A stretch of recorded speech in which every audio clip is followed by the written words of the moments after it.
स्वप्न रे माछ देखिबा भल कि खराब। स्वप्न रे आपण माने माछ देखुछंती कि जानतु यह कौन संकेत आमको प्रदान करिथे। जदि केही स्वप्न रे बारंबार माछ देखंती तेबे यार अर्थ कौन। स्वप्न विज्ञान अनुसार स्वप्न रे माछ देखिबा अत्यंत शुभ बोली विवेचना करा जाए। नमस्कार, स्वप्न रहस्यर आज अध्याय को आपण समस्त को स्वागत करुछि। मु आनी शतपथी। दर्शक बंधु, जदि केही स्वप्न रे बारंबार माछ देखंती तेबे यार अर्थ कौन अटे। स्वप्न विज्ञान अनुसार स्वप्न रे माछ देखिबा अत्यंत शुभ बोली विवेचना करा जाए। जदि केही स्वप्न रे बारंबार माछ देखंती तेबे यार अर्थ कौन। स्वप्न विज्ञान अनुसार स्वप्न रे माछ देखिबा अत्यंत शुभ बोली विवेचना करा जाए। माछ मध्य देवी लक्ष्मी सहित जड़ित, जी घरे सुख एवं समृद्धता आनिथाए।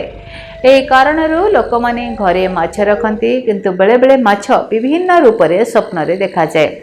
रंगीन माछ, माछ धरिबा, माछ सहित पहरिबा, पानी रे माछ इत्यादि इत्यादि।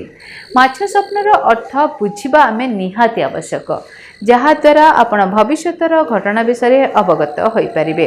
ज्योतिषंग ठारू आसंतु जानिबा स्वप्न रे माछ देखिबा भल किंबा खराब अटे। माछ को माता लक्ष्मीकर प्रतीक भाव में विवेचना करा जायछि।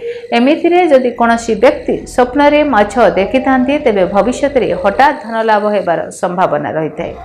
माता लक्ष्मी कृपारू समस्त क्षेत्र में सफलता भी मिलता है। यह व्यक्ति जीवन में मिश्रित प्रभाव भी पकाई थाए। यह सहित अनुकूल एवं प्रतिकूल संकेतर कारक ताले आसंतु जानि नबा स्वप्न रे माछ देखिबा कौन संकेत देइथाय। एक रे सुनेली रंगर माछ। स्वप्न रे सुनेली रंगर माछ देखिबार अर्थ हेउछि आपनको भविष्य रे परिवार एवं संपर्कियों ठारू भल पाइबा मिलिबो एवं समाज रे सम्मान वृद्धि हेबो। अपर पक्षरे गोल्डफिश को प्रेमर प्रतीक अटे। यह आपनको जीवन में समन्वय आनिथाए। द्वितीय होछि विभिन्न रंगर माछ। स्वप्न रे विभिन्न रंगर माछ देखिबार अर्थ होछि आगामी समय आपनको कोनोसी बड़ सफलता मिल पारे। जो कार्य को आपण दिन को दिन करिबा पई चेष्टा करुथिले ताहा संपूर्ण हेबो। आपनको कार्य रे देखा देउथबा समस्त बाधा विघ्न दूर हेबो। रंगीन माछ सफलतार प्रतीक अटे। घरे सुख समृद्धि मध्य वृद्धि पाइथाय। तीन रे जुगल माछ।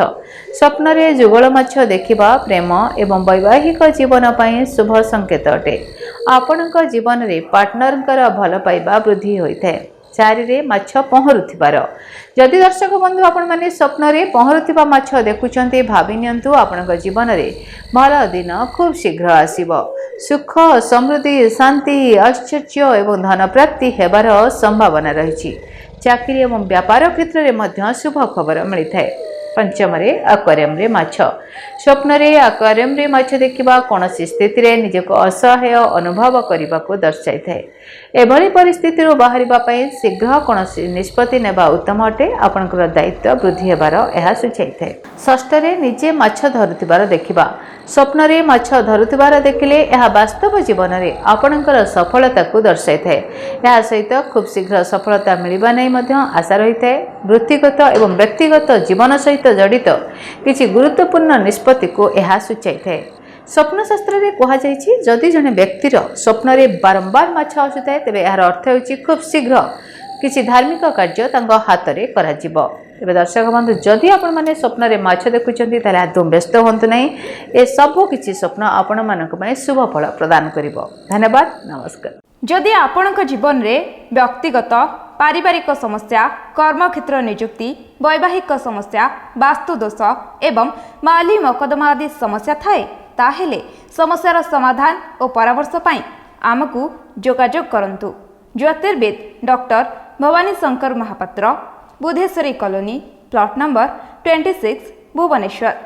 Phone number 9776833302 9439444924। आमर वेबसाइट www.srijagannathastro.com। केमिति कटिबो 2026 मसीह आपणक भाग्य। केउ राशि रे रहिबो समस्या आउ किए हेबे लाभवान।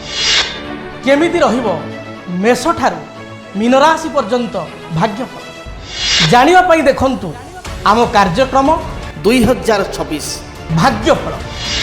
2026 मसीह आपणक राशि संपूर्ण भाग्यफल जानिबा पई चैनल को सब्सक्राइब करंतु बेल बटन को ऑन करंतु देखंतु डीटीवी ओडिया। डीटीवी ओडिया देखिवा पई सब्सक्राइब करंतु एवं बेल आइकन को मध्य दबाई दियंतु।